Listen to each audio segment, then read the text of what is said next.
kan ìṣọ̀gbọ́n ò kàbí agbára bí kò ṣe ẹ̀mí Ọlọ́run Olódùmarè kò gbé ọ̀rọ̀ Olúkunlé àbọ̀ ní gbàgede o. Olúkunlé àbọ̀ ní gbàgede o. Wọ́n lílo ní kábà ọ̀yọ́. Alámọ̀kẹ́ mo tún dé o ẹ pé wọ́n wọlé wọ́n rọra. Wọ́n wálẹ̀ yí wá róko. Wọ́n sì wálẹ̀ yí wáyé náà. Ẹ̀sà pípé yìí ládàáni wáyé fi rán mi sílẹ̀ ayé. Kàngó kàngẹ̀ yìí lágógó ìdùnnú dún ní tòní o. Nílé olóríire, onínúure, aláyére, Dr. Olukunle Michael ọmọ Alonge.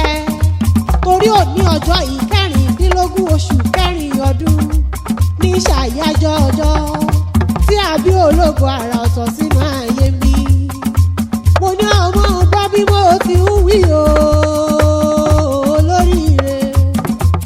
Adúmáàdán arẹwà lọkùnrin mọ́ fi gègé lọ́rọ̀ ẹnu mi. Ìwọ lolo ní ń dákun mọ́ dágọ̀jọgọ̀jọ tó rọ́dún rẹ̀ lóde.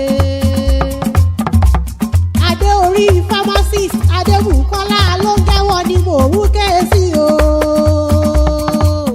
Bàbá Martins, bàbá Michelle mọ́ dágọ̀jọgọ̀jọ. Oríire ní tìrẹ nínú ayé bí o. Èdùà ló dí ìrìn ẹwà fàkùkọ rẹ̀ tẹ́ ló gbé. Ọjọ́ ijó ọjọ́ ayọ̀ ní tòní jẹ́ fún ọ. Torí ọjọ́ ìbí rẹ lónìí. Ọmọ nínú ọjọ́ ìbí fún ọ lórúkọ Ọlọ́run ọba. Èmi ọ̀ṣà dédé wá o, ò dédé mọ́ ọkọ̀ ní gbàgede. Táíwò Ajénífàárí, èjìrẹ́ ara ìṣòkùn ẹ̀dúnjọ́ bí. Ọmọ ẹ̀dùn tí ṣeré orí igi. Ọba kìsì bẹ́kẹ̀ ẹ̀ṣẹ́ o. Mọ̀bí lọ́ba mi lọ́wẹ̀. Ó ní Alámọ̀kẹ́. Ó ní dákun wá báńkì olóríire. Ó ní àdùn bá wáyé. Àdùn rí lẹ́yìn ẹni. Ní Dr. Olukunle Michael ọmọ Alonge ń ṣe nínú ayé mi. Èmi wá fẹ́ ṣe kọ́mọ́kọ́bọ̀ olóríire. Adé orí Adébùkọ́lá. Mo fẹ́ ṣe kọ́mọ́kọ́bọ̀. Mo fẹ́ rẹ̀ ilé àwọn bàbá rẹ̀. Mo fẹ́ lọ kí iyọ́ bí ológun ẹrú. Má sì tún kí iyọ́ bí oníwọ̀nba ọgbọ̀n. Ọmọ Alonge wo kí iyọ́ bí ológun kẹ́kẹ́ o. Má sì tún kí iyọ́ bí ọlọ́gbọ̀n àbàjá torí ègbín mọ́lẹ̀ àwọn bàbá rẹ̀. Ìwé Àlébì Òdùlé ọlọ́yẹ̀ mòyìn. Ìwé Àlébì Òdùlé ọlọ́yẹ̀. Ìwé Àlébì Òdùlé ọlọ́yẹ̀ mòyìn. Ìwé Àlébì Òdùlé ọlọ́yẹ̀. Ọmọ Alonge la fẹ́ yà á kí délé olóríire. Ìwé Àlébì Òdùlé ọlọ́yẹ̀. Olúkunlé wọn ti ṣọdún èyí wọ́n dẹ̀ aṣọ pọ̀lọpọ̀ o. Ìwé Àlébì Òdùlé ọlọ́yẹ̀.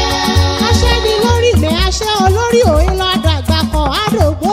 Ìwé Àlébì Òdùlé ọlọ́yẹ̀. Èmi fún orí balẹ̀ lọ́dọ̀ àwọn bàbá rẹ̀ kí n tó wọlé wá. Ọmọ ọlọ́yẹ̀ o, ọmọ ọlọ́yẹ̀ mòyìn. Ọmọ ọlọ́yẹ̀ mòyìn ọ̀rá òfẹ́. Ọmọ aṣọ́rò ṣíkù etí tù sí. Ọmọ ọlọ́yẹ̀ kẹ̀ ìtànà ọ̀sìn gangan. Ọmọ aṣọyẹ́ ṣòru ni wọ́n kó kílẹ̀ àwọn bàbá rẹ̀. Ọmọ ọlọ́yẹ̀ ègbówó ni mò ń ké sí o. Ọmọ ọlọ́yẹ̀ ègbó kọ́ ọlọ́yẹ̀ múgbó kété yàn ni. Àmúgbó èyí àsìrà.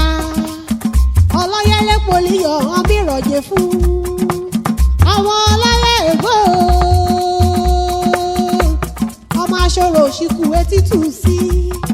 Ọmọ aṣọ́rò olúbi ekulé ìjà. Ọmọ aṣọ́rò olúbi egígun ìhárí. Ọmọ aṣọ́rò olúbi egígun ìwọ́wé. Ọlíbá mòlí gbègbè kẹ́ ẹ taṣọ yíká ọrùn kẹ́ ẹ bọ́ lọ́yẹ̀ ègbó àlọ́. ọmọ ọlọ́lá ọlá o ọmọ ọ̀rá òfẹ́ ọmọ olúfẹ́ ọ̀ọ́ni. ọmọ ọwọ́ ọmọ ẹkùn bẹ́bí ni wọ́n pò kí lé bàbá tẹ̀yìn. ọmọ eléyìí kúlé àdéwúre. wọ́n á mọ̀ pé òòṣà òkè jẹ́ dàbí onílé yìí o. bí wọ́n bá dàbí onílé yìí wọn ò ní lè fi wájọ onílé yìí rárá. ọmọ aláèdè àjígbá ọmọ ajísùn ajíre ni ajífọ̀jọ́ gbogbo dára bébí. ọmọ oríire ìdáadé o ọmọ ọlọ́dún ìjọ mẹ́jọ mẹ́jọ ọmọ apàgbòsọ̀sẹ̀ mú màlúù ṣọdún ìgbàgbọ́ ọmọ akáṣọ sọ̀rùn mi gbàgbọ́ rẹ̀ ni àbọ̀ ọmọ pẹ́yìn lọ́mọ mi kórè ìdíṣu ọ̀bùtù àṣeyí ṣàmọ́dún o lórúkọ lọ́rùn ọba Dr. Olukunle Michael Alonge ọmọ wọn l'Ọ̀yẹ́-Èkìtì ó ti ṣọdún èyí lórúkọ lọ́rùn ọba ó dàgbàdògbò ó fọwọ́ pawọ́ wá sí ìtúfẹ́ rígi jòbí torí ẹnìkan kì í káṣílá ìgbó rárá rárá. ẹ̀mí rẹ̀ tó ṣọdún èyí o ni yóò ṣọ̀pọ̀ lọ́pọ̀ nínú ìlera pípé nínú ohun rere gbogbo. mo ní ọmọ ọgbọ́n bí mo ti ń wí o. bàbá Martins bàbá Michelle kò sí bọ́ọ̀sì pẹ́ láyé tó ọmọ ni mo sáré ọmọ ọ̀ọ́nì fàìsàn ló gbà lórúkọ lọ́rùn ọba. ẹ̀mí gígùn àtàláfíà lọ́lọ́run ọba yóò fi tẹ́ ọ lọ́rùn nínú ayé mi. mo lóògùn ọdún o níwòyí àmọ́dún kọ́lọ́run ọba ó ti bùkún sí i fún ọ nínú ohun rere gbogbo láṣáàdá ní ìwáyé.